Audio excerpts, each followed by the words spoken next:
एक गांव था, वहां एक बूढ़ा, बहुत बूढ़ा गरीब बूढ़ा रहता था। वह गरीब था, लेकिन उसके पास एक सफेद रंग का घोड़ा था। वो इतना शानदार घोड़ा था कि सब लोग, आसपास के लोग, यहां तक कि वहां का राजा भी उससे ईर्ष्या करता था, क्योंकि इतना खूबसूरत और इतना ताकतवर और इतना अच्छा घोड़ा वहां के राजा के पास भी नहीं था।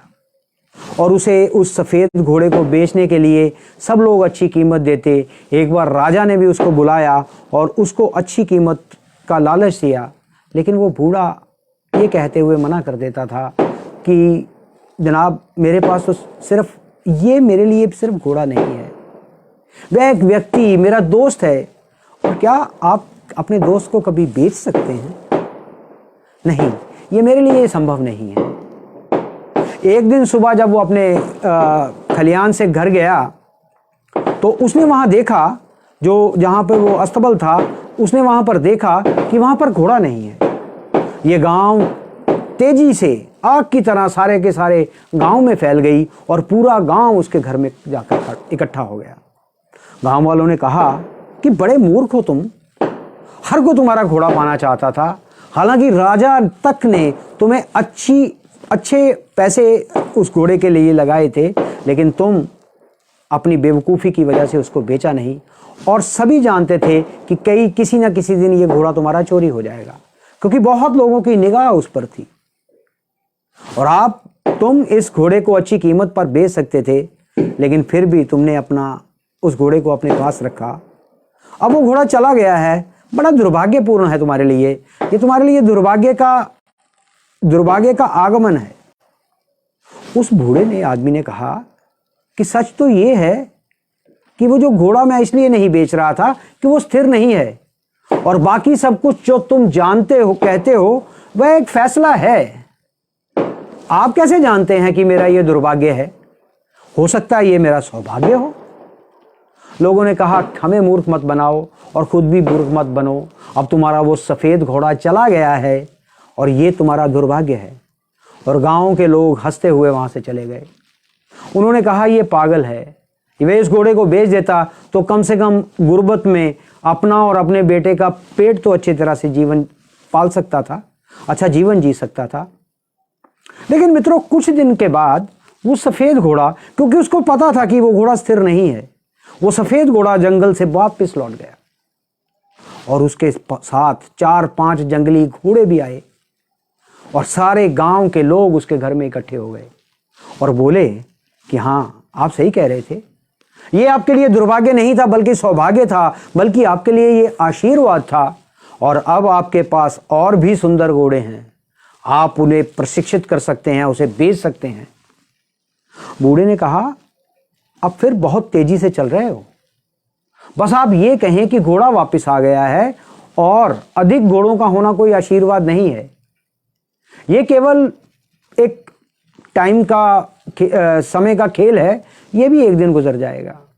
लोग फिर उसकी बात सुनकर चुप करके वापस आ गए और उस बूढ़े आदमी ने अपने इकलौते बेटे के साथ घोड़ों को प्रशिक्षित करना शुरू कर दिया।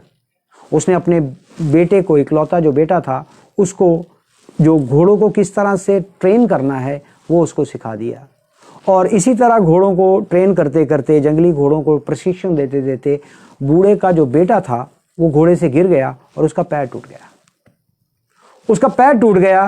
गांव वाले फिर, जैसे होता है, फिर इकट्ठे हो गए और उसने कहा कि आप ठीक कह रहे थे, अधिक घोड़े होना कोई आशीर्वाद नहीं है।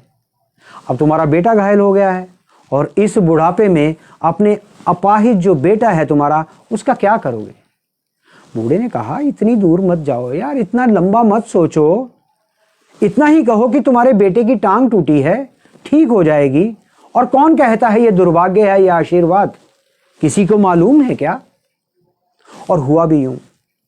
कुछ महीनों के बाद उस देश पर किसी दूसरे देश ने आक्रमण कर दिया और राजा ने उस युद्ध के कारण गांव के सभी युवाओं को सेना में भर्ती करने के लिए मजबूर कर दिया, जबरदस्ती उनको सेना में भर्ती कर लिया। इसलिए उस जो गांव के युवा थे वो सारे फौज में चले गए और माता पिता गांव में सभी रो रहे थे। और गांव के लोग बूढ़े के पास आए और कहा कि हमेशा हमारे बेटे जो है हमेशा के लिए चले गए, पता नहीं जंग से वापस आएंगे कि नहीं आएंगे। आपके बेटे को जो चोट लगी थी वो वरदान साबित हुई, कम से कम जिंदा तो है, आपके साथ रह रहा है, जिंदा तो है। उस बूढ़े ने फिर हंसते हुए जवाब दिया कि कोई नहीं जानता, बस इतना ही कहो कि हमारे बेटे को, मेरे बेटे को सेना में भर्ती होने के लिए मजबूर नहीं होना पड़ा, और आपके जो बच्चे हैं उनको मजबूरन जबरदस्ती सेना में भर्ती होना पड़ा। लेकिन कोई नहीं जानता कि ये आशीर्वाद है या दुर्भाग्य, ये केवल भगवान जानता है। भगवान जानता है क्योंकि उसने सब कुछ बनाया है। तो मित्रों, किसी भी स्थिति में, जो भी स्थिति है, किसी भी स्थिति में हमें जो उसको इमीडिएटली रिएक्ट नहीं करना चाहिए। न्याय केवल उसी से नहीं करना चाहिए जो हम देखते हैं, क्योंकि जो हम देखते हैं वो एक दृश्य है, उस दृश्य के पीछे का दृश्य ये हम नहीं जानते, वो कुछ और भी हो सकता है, और हम ये नहीं जानते कि आगे क्या होने वाला है।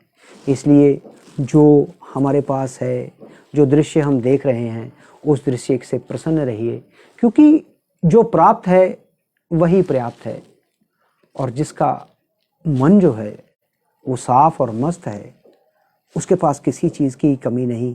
सब लोग कहते हैं कि उसके लिए समस्त है।